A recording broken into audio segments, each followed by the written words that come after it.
ഇപ്പോൾ നമ്മൾ മാർക്കറ്റിൽ അവൈലബിൾ ആയിട്ടുള്ള മത്സ്യം ഈ ഭാഗത്തു നിന്ന് വരുന്നതല്ല, മറ്റു പല ഭാഗങ്ങളിൽ നിന്നും വരുന്നതാണ്. അതുകൊണ്ട് തന്നെ ഇപ്പം നമ്മൾ ആശങ്കപ്പെടേണ്ടതായിട്ടില്ല. പിന്നെ നമ്മൾ ചുറ്റുപാട് നോക്കുമ്പം പല പല പ്രശ്നങ്ങൾ കേരളത്തിലൊട്ടാകെ ആഞ്ഞടിച്ചുകൊണ്ടിരിക്കുകയാണ്. അതിലൊന്നാണ് ഈ കപ്പൽ ദുരിതം.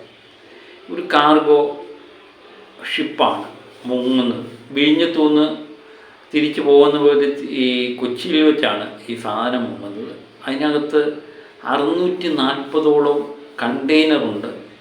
അതുപോലെ 13 കാൽസ്യം കാർബൈഡ് നിറച്ച കണ്ടെയ്നറാണ് മുങ്ങിയത് എന്നൊക്കെയായിരുന്നു വന്ന വാർത്തകൾ. അതിൻ്റെ കൃത്യമായിട്ടുള്ള വിവരങ്ങൾ നമ്മൾ വരില്ല. വേറെ സാധനങ്ങളുണ്ട്, പഞ്ഞ് കിട്ടുന്നു, അതുപോലെ തുണിത്തരങ്ങൾ കിട്ടുന്നു, അങ്ങനെ വിവിധ തരത്തിലുള്ള പെയിൻറ്റ് കാണാം. അങ്ങനെ പല തരത്തിലുള്ള സാധനങ്ങൾ ഇതിനകത്ത് ഉൾക്കൊള്ളിച്ചുകൊണ്ടാണ് കപ്പൽ പോകുന്നത്. ഈ കപ്പൽ പോയപ്പം കപ്പൽ മുങ്ങി. ഈ കണ്ടെയ്നറെല്ലാം തന്നെ കൃത്യമായിട്ട് കേരള തീരത്തെല്ലാം അടിഞ്ഞു. ആറാട്ടുപുഴ എന്ന് വേണ്ട കൊല്ലം തൊട്ട് ഇങ്ങോട്ടുള്ള പ്രദേശങ്ങളിലെല്ലാം തന്നെ അടിഞ്ഞിട്ടുണ്ട്. അപ്പം എണ്ണ, ഓയില്, കപ്പലിൽ നിന്നുള്ള ഓയിൽ ലീക്കായിട്ടുണ്ട് എന്ന് പറയുന്നു. അങ്ങനെ പല രീതിയിലുള്ള വാർത്തകളാണ് വന്നുകൊണ്ടിരിക്കുന്നത്. സത്യം പറഞ്ഞാൽ ഇത് കൃത്യമായിട്ടുള്ള വിവരങ്ങൾ സോഷ്യൽ മീഡിയ തുറന്നു കഴിഞ്ഞാൽ ഇതുമായിട്ട് ബന്ധപ്പെട്ട വാർത്തകൾ തന്നെയാണ്. ഇനി കുറച്ച് നാളത്തേക്ക് മത്സ്യങ്ങൾ കഴിക്കാൻ പറ്റത്തില്ല, മത്സ്യത്തൊഴിലാളികൾ പിടിക്കാൻ പോകില്ല, അവിടെ വെള്ളത്തിന് പ്രശ്നമാണ്, മറ്റേതാണ് മറിച്ചതെന്ന് പറഞ്ഞ സത്യസന്ധമായ വാർത്തകൾ ഓരോരുത്തരും പടച്ചുവിടുന്ന വാർത്തകൾ ഇങ്ങനെ കൃത്യമായിട്ട് വന്നുകൊണ്ടിരിക്കുകയാണ്. നമ്മുടെ ദൃശ്യമാധ്യമങ്ങൾ നോക്കിയാൽ അവർക്കും കൃത്യമായിട്ടുള്ളൊരു രേഖ തരാനോ ഇതെന്താണ് സംഭവിച്ചതെന്ന് പറയാനോ ഇതുമായിട്ട് ബന്ധപ്പെട്ട് ഇനി മീൻ കഴിക്കാൻ പാടുണ്ടോ എന്നൊന്നും നമുക്ക് കൃത്യമായിട്ട് അറിയില്ല. എനിക്ക് തോന്നുന്നു ഒരു സമയത്ത് സുനാമി വന്ന സമയത്ത് ഈ നാട്ടിൽ മൊത്തം പാട്ടായി. മീൻ മേടിച്ചു, വലിയ മീൻ മേടിച്ചപ്പം അതിൻ്റെ കയ്യിൽ നിന്ന് നഖം കിട്ടി, അതൊരു വിരൽ കിട്ടി എന്ന് പറഞ്ഞുകൊണ്ട് ഭയങ്കര വാർത്തകളായിരുന്നു. അന്ന് മീൻ എന്ന് കേട്ട് കഴിഞ്ഞ ആൾക്കാർക്ക് ഛർദ്ദിക്കാൻ വരുന്ന അവസ്ഥയായിരുന്നു. മത്സ്യത്തൊഴിലാളികൾ ആകെപ്പാടെ പ്രശ്നമത്. ഈ മത്സ്യമേഖലയെന്ന് പറഞ്ഞാൽ ആകെപ്പാടെ പടർന്നു കിടക്കുന്നൊരു മേഖലയാണ്. എത്രയോ ലക്ഷം ആൾക്കാരാണ് ഈ മത്സ്യം വിറ്റ് ഉപജീവനമാർഗം നടത്തുന്നതെന്നറിയാമോ? അതുപോലെ തന്നെ മത്സ്യത്തൊഴിലാളികളുണ്ട്, കടലിൽ പോയി മത്സ്യം പിടിക്കുന്നവരുണ്ട്. അവിടെയൊക്കെ കാര്യങ്ങൾ ഗതികെട്ട അവസ്ഥയിലാണ്.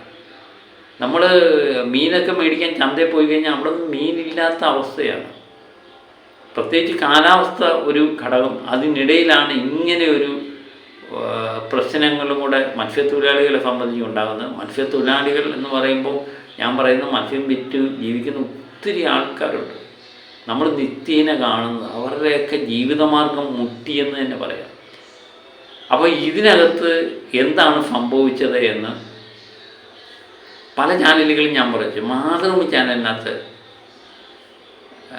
ഒരു വാർത്ത വന്നിട്ടുണ്ട്, നമുക്കതൊന്ന് കാണാം. ഇവിടെ മുങ്ങിയിരിക്കുന്ന ഒരു കാർഗോ ഷിപ്പാണ്. നല്ല അത്യാവശ്യം ഒരു മിഡ് സൈസ് കാർഗോ ഷിപ്പ് എന്ന് വേണമെങ്കിൽ പറയാം. 183 മീറ്ററാണ് എൻ്റെ നീളം. അപ്പം ഏകദേശം ഒരു 40,000-50,000 ടൺ കേവ് ഭാരം വരുന്ന ഒരു കാർഗോ ഷിപ്പാണ്. ഒടുവിൽ അവൈലബിൾ ആവുന്ന കണക്കനുസരിച്ച് അതിൽ 640 കണ്ടെയ്നറുകൾ ഉണ്ടായിരുന്നു. ആ കണ്ടെയ്നറിൽ 13 കണ്ടെയ്നർ കാൽസ്യം കാർബൈഡ് ഉണ്ടായിരുന്നു. നമ്മൾക്ക് സുപരിചിതമാണ് കാൽസ്യം കാർബൈഡ്. കാര്യം നമ്മുടെ പഴങ്ങൾ സൂക്ഷിക്കാനുള്ള, പക്ഷേ ഇവിടെ ഉപയോഗം അതിനല്ല അത് കൊണ്ടുവന്ന് ഇത്രയും ഹ്യൂജ് ക്വാണ്ടിറ്റി കാൽസ്യം കാർബൈഡ് ഉണ്ടായത്. 12 ടണ്ണിൽ അവർ ഇപ്പോഴും എന്താണ് എന്ന് സർക്കാർ പുറത്തുവിട്ടിട്ടില്ല. ഹസാഡസ് കാർഗോ എന്ന് മാത്രം പറയുന്നു. അല്ലെങ്കിൽ ഷിപ്പിംഗ് പാർലറിന് ഡേഞ്ചറസ് ഗുഡ് DG എന്ന് സ്റ്റിക്കർ ഒട്ടിച്ച 12 കണ്ടെയ്നറും 13 കണ്ടെയ്നർ കാൽസ്യം കാർബൈഡും മറ്റ് പല കാര്യങ്ങൾ, അതിപ്പം ബാറ്ററികൾ കാണാം, പെയിൻറ്റ് കാണാം, പല പല പല കാർഗോ കാണാം. അവ വെച്ച് കൂടിയാണ് ഇത് മുങ്ങിയിരിക്കുന്നത്. ഇതിൽ നിന്ന്, ഈ കണ്ടെയ്നറിൽ നിന്ന് നമുക്ക് ഇന്നലെ ഡിസാസ്റ്റർ മാനേജ്മെൻറ്റ് ഒരു വാർണിംഗ് ആദ്യമേ ഇഷ്യൂ ചെയ്തു. അതിൻ്റെ മുഖ്യ കാരണം ഈ കണ്ടെയ്നർ ഒഴുകി പക്ഷേ 48 മണിക്കൂറോ ഒക്കെ ഉള്ളിലായിരിക്കും കേരള തീരത്ത് എവിടെയെങ്കിലുമൊക്കെ അടിയാൻ സാധ്യത, അതായത് സർഫസിൽ കിടക്കുന്ന കണ്ടെയ്നറുകൾ. അപ്പോൾ അത് നമ്മൾ പോയിട്ട് ആരെങ്കിലും അറിയാതെ ഓപ്പൺ ചെയ്യാൻ ശ്രമിച്ചാൽ ഇത് കൃത്യമായിട്ടുള്ള വിവരങ്ങൾ കിട്ടിക്കാണുമെന്ന് വിചാരിക്കുന്നു. എന്നാലും ഈ മത്സ്യം കഴിക്കാൻ പറ്റുമോ ഇല്ലയോ എന്നുള്ളതൊന്നും നമുക്ക് കൃത്യമായിട്ടുള്ള വിവരങ്ങൾ കിട്ടിയിട്ടില്ല. ഇപ്പോഴും ഭൂരിപക്ഷം ആൾക്കാരും കടൽ മത്സ്യത്തോട് ഇപ്പം തലതിരിച്ച് നിൽക്കുകയാണ്. ഒരു വശത്തോട്ട് വേണ്ട എന്നുള്ള ഭാവത്തിൽ തന്നെയാണ് പലരും നിൽക്കുന്നത്. വേറൊരു രസകരമായ സംഭവം, ഇപ്പോൾ വരുന്ന മീനുകളൊന്നും തന്നെ ഈ പ്രദേശത്തു നിന്ന് പിടിക്കുന്നതല്ല എന്നുള്ളതാണ് വേറൊരു സത്യം. കാരണം ഇവിടെ കടലിൽ പോകരുത് എന്ന് പറഞ്ഞപ്പോൾ മുതൽ ആൾക്കാർക്കൊരു പേടിയുണ്ട്. ആരും കടലിൽ ഇതില്ല, വേറെ പ്രശ്നം പോലൊന്നും അല്ല, സ്ഫോടനം ഉണ്ടാകും, മറ്റേതുണ്ടാകും എന്നൊക്കെ പറഞ്ഞുകൊണ്ട് ആൾക്കാർ പേടിച്ച് നിൽക്കുക. അതുകൊണ്ട് ഈ മേഖലയിൽ ആരും മത്സ്യം പിടിക്കുന്നില്ല. ഇപ്പം മാർക്കറ്റിലുള്ള മത്സ്യങ്ങളെല്ലാം വേറെ പല സ്ഥലത്തു നിന്ന് വന്ന മീനുകളാണ്. പക്ഷെ എന്നിട്ട് പോലും ഇപ്പം തന്നെ ഈ മീൻ കഴിക്കാനുള്ളൊരു താല്പര്യക്കുറവ് എല്ലാ മനുഷ്യൻ്റെ ഇടയിലുണ്ട്. അത് നമ്മൾ മാർക്കറ്റിലൊക്കെ പോകുമ്പം കാണാം. വീട്ടിലെ ചെറുക്കൻ എന്ന് പറഞ്ഞാൽ മീനില്ലാതെ അവന് ചോറ് കഴിക്കാൻ വലിയ പാടാണ്. ഇന്ന് ഞാൻ പലയിടത്തും പോയി കഴിഞ്ഞപ്പോൾ മീന് ഉള്ളിടത്ത് തന്നെ വലിയ വില. അത് പിന്നെ അവസാനം കായൽ മത്സ്യം മേടിക്കേണ്ടി വരും. അപ്പം ചിലവർ ചോദിക്കാം, കടലിലെ വെള്ളം തന്നെ കായലിലോട്ട് വരത്തില്ലേ, കായലിലെ വെള്ളം കടലിലോട്ട് അങ്ങനെ സംഭവിക്കുക അല്ലേ? സംഭവിക്കുകയാണെങ്കിൽ എല്ലാം സംഭവിക്കാവുന്ന കാര്യങ്ങളാണ്. പക്ഷേ ഇതിൻ്റെ കൃത്യമായിട്ടുള്ള രൂപരേഖയോ ഇതൊന്നും തന്നെ സർക്കാർ തലത്തിൽ നിന്ന് പോലും തരുന്നില്ല എന്നുള്ളതാണ് വേറൊരു സത്യം.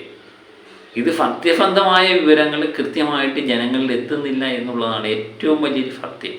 ഇതുമായിട്ട് ബന്ധപ്പെട്ട് കേന്ദ്ര സമുദ്ര ഗവേഷണ കേന്ദ്രം ഡയറക്ടർ ഗ്രിൻസൺ ജോർജ് ഒരു മാധ്യമത്തിന് നടത്തിയ ഒരു അഭിമുഖത്തിൽ പറയുന്നുണ്ടായിരുന്നു, ചെറു മത്സ്യങ്ങളെ സംബന്ധിച്ച് അതിനൊരു പ്രശ്നം നേരിടും എന്ന് തന്നെ പറയുന്നു. വലിയ മത്സ്യങ്ങളെ സംബന്ധിച്ച് അത് ഉൾക്കടലിലാണ്, അതിനെ സംബന്ധിച്ച് നേരിടത്തില്ല. പക്ഷേ ഉപരിതലത്തിൽ വരുന്ന ചെറു മത്സ്യങ്ങളെ, മത്തി പോലുള്ള ചെറു മത്സ്യങ്ങൾക്ക് ചെറിയ പ്രശ്നങ്ങൾ നേരിടും എന്ന് അദ്ദേഹം ഇതിനകത്ത് പറയുന്നുണ്ട്.